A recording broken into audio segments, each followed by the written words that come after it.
Back రాష్ట్ర రాజకీయాల్లో మూడో శక్తిగా ఎదుగుతున్న జనసేన ఎన్నికల ప్రచారం ముమ్మరం చేసింది. అధికార టీడీపీ ప్రతిపక్ష వైసీపీని టార్గెట్ చేస్తూ ఆ పార్టీ అధ్యక్షుడు పవన్ కళ్యాణ్ రాష్ట్ర వ్యాప్తంగా విస్తృతంగా పర్యటిస్తున్నారు.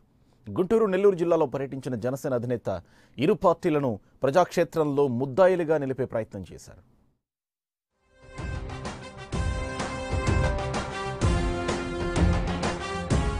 మార్పు కోసం రాజకీయాల్లోకి వచ్చానంటున్న జనసేన అధినేత పవన్ కళ్యాణ్ ఎన్నికల రణక్షేత్రంలో దూసుకుపోతున్నారు. ఎన్నికల ముందు వరకు పెద్దగా లెక్కలో లేని పవన్ పార్టీ ఎన్నికల నగార మోగే సమయానికి అధినేత వ్యూహాలతో ప్రత్యర్థి పార్టీలకు కొరకరాని కొయ్యగా మారింది. పవన్ పాల్గొనే ప్రతి సభలో అధికార ప్రతిపక్ష పార్టీలు చేసిన తప్పులను సూటిగా ప్రశ్నిస్తున్నారు.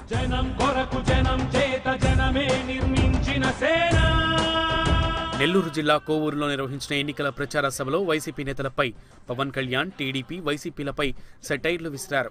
వైసీపీ ఫ్యాన్కు రెక్కలు విరగలేదని, అది తిరగడానికి పవర్ లేదని వ్యాఖ్యానించారు. సైకిల్కు ట్యూబ్స్ లేవని, ఇదివరకు సైకిల్ తొక్కుతూ వచ్చేవారిని ఇప్పుడు భుజాన వేసుకుని మోసుకొస్తున్నారంటూ టీడీపీపై సెటైర్లు విసిరారు. సైకిల్ చైన్ని కేసీఆర్ ఎప్పుడో తెంచేశారని, చైన్ లేకుండా సైకిల్ తొక్కితే ఎక్కడికి వెళ్లదు, అక్కడే ఉంటుందని వ్యంగ్యాస్త్రాలు సంధించారు. ఒక్కోసారి ఓటు వేసేపోయే ముందు ఆల్రెడీ తెలుగుదేశం పార్టీని చూశారు, వైసీపీని చూశారు. వైసీపీకి పవర్ లేదు, పవర్ వాళ్ళ మన దగ్గర ఉంది, పవర్ వాళ్ళ ఫ్యాన్ తిరగదు, సైకిల్కి చైన్ తెగిపోయింది. మీరు చూడండి, నిజంగా ముఖ్యమంత్రి గారు ఏదైనా చెయ్యాలి అంటే జనసేన లేకుండా కానీ ఉండుంటే ఈ రోజున మనల్ని ఒక్క పట్టించినవాడు కాదు. ఈ రోజున తెలుగుదేశం ప్రభుత్వం ఇంత మాత్రం కూడా పట్టించుకునేది కాదు. అందుకనే రాజకీయాల్లో జనసేన ఉండటం చాలా అత్యంత అవసరం, నీడ్ ఆఫ్ ద ఆనాది. తాను నెల్లూరులోనూ నివసించానని, కమ్యూనిస్టు యోధుడు పుచ్చలపల్లి సుందరయ్య స్ఫూర్తితో పెరిగానని, ఇక్కడి రాజకీయాలు మార్చేందుకు ప్రజల ఆశీస్సులు కావాలని కోరారు. రాజకీయాలంటే రెండు పార్టీలు, నారా జగన్ కుటుంబాలే చెయ్యాలా, ఇంకెవరూ చెయ్యొద్దా అని ప్రశ్నించారు.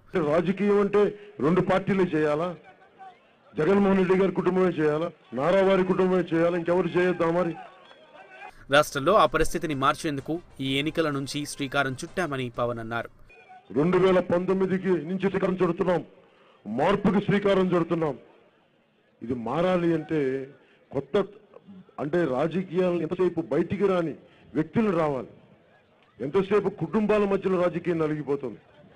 నెల్లూరు జిల్లాలో పెరిగిన వాడిని, నెల్లూరు జిల్లా రాజకీయం మార్చాలనుకుంటున్నవాడిని, దానికి మీ అండ కావాలని కోరుకుంటున్నవాడిని. వైసీపీ నేతలు పోలీసులపై నమ్మకం లేదంటూ వారిని అవమానపరుస్తున్నారని, ఇకనైనా వారిని విమర్శించడం మానాలని సూచించారు.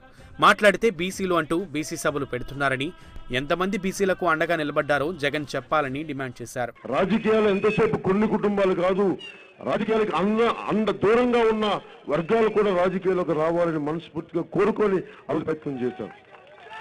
ఆ రోజు చేసిన ప్రయత్నం వృధా పోదు కూడా.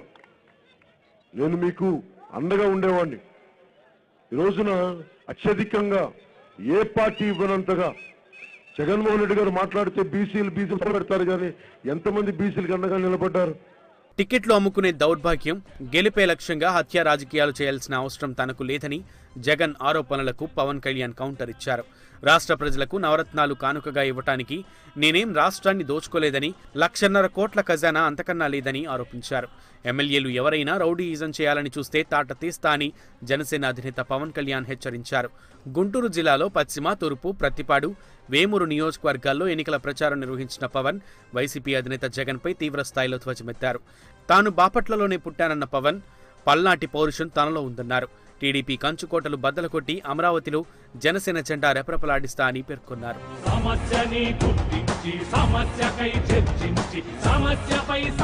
నెల్లూరు, గుంటూరు జిల్లాల్లో బహిరంగ సభలు, రోడ్ షోల్లో పాల్గొన్న జనసేనాని తనపై వచ్చిన విమర్శలకు తగిన సమాధానం చెప్పారు. అలాగే రాష్ట్రానికి జనసేన పార్టీ ఎంత అవసరమో ప్రజలకు వివరించారు. తమను ఉదాసీనంగా భావిస్తున్న అధికార ప్రతిపక్ష పార్టీలకి పవన్ తీవ్ర హెచ్చరికలు పంపారు. మీ అందరూ ఆశీస్సులు కావాలి మనస్ఫూర్తిగా కోరుకుంటూ, రాఘవయ్య గారిని, రాజగోపాల్ గారిని గెలిపించవలసిందిగా మనస్ఫూర్తిగా కోరుకుంటూ, ఇది మార్పుకి సంకేతం, మార్పుకి నాందని తెలియజేసుకుంటూ మీ అందరినీ ఆశీస్సులు కావాలని కోరుకుంటూ సెలవు తీసుకున్నాను. జై హింద్.